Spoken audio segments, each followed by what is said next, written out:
Happy 60th birthday sa aming nanay, Shirley Gomez. This is her story. Hayaan niyong i-describe ko ang aking nanay. Ang aming nanay, hindi mapagkakaila na siya ay napakaganda. Mula pa dalaga pa lang.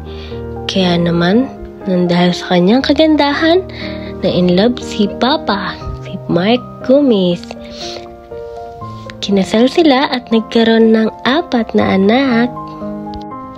At nabuo ang pamilyang Gomez.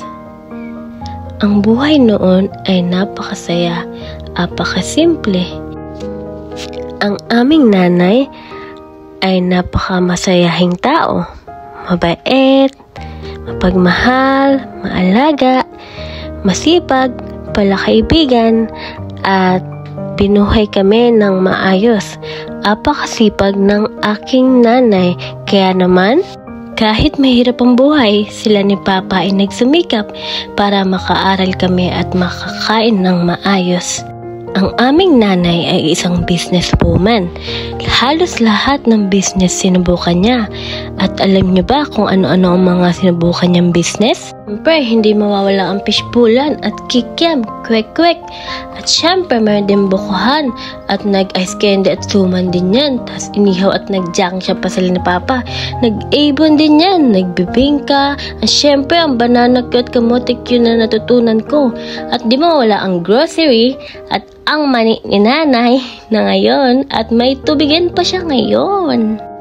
At kahit hinihika na yan, lagi pa rin niya nagtatrabaho at nagsisipag para sa amin. Kaya naman, apaka-blessed namin na nagkaroon kami ng isang magulang na tulad ni nanay.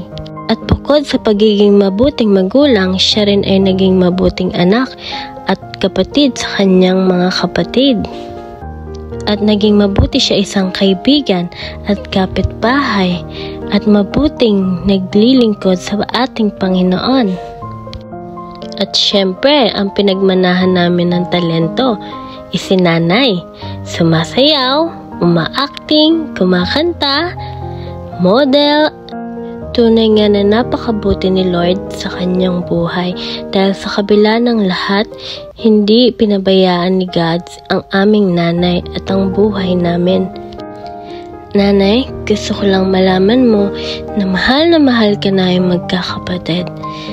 Dahil nakita namin lahat ng sakripisyo mo, pagtitiis para lang sa amin. Salamat dahil ikaw ay naging matatag. Nakita namin na sa kabila ng hirap, ikaw pa rin ay masayahin.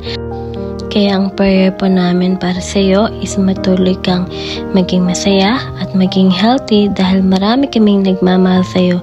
Dahil ikaw ay tunay na inspirasyon sa bawat isa, kaya ikaw ang aming saya sa gitna ng mahirap na buhay. Nakakita kami ng ngiti sa iyong mga mukha at kami nagiging masaya na rin. Salamat kay Lord dahil for 60 years, hindi ka niya pinabayaan. Patuloy na lumalaban at nagiging matatag. Salamat sa buhay mo na naging blessing sa bawat isa, naging inspirasyon sa bawat isa. Lahat ng hirap, lahat ng sakripisyo, lahat yun may kabuluhan. Kaya Mother, deserve mo maging masaya. Deserve mo po ang mahalin ng sobra-sobra. Mahal na mahal ka po ng bawat isa. Happy 60th birthday. Naway lahat po ng desire ng iyong puso is ipagkaloob ni God dahil napakabuti ng iyong puso. Sa iyo ang trono, Mother. Mahal na mahal ka po namin.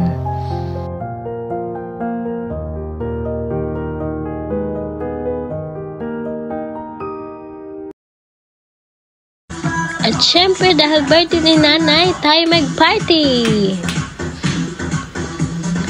Yeah!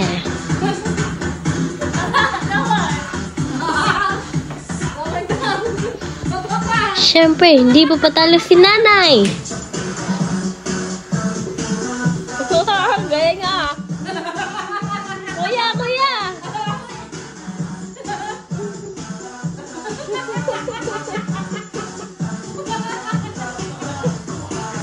Tomorrow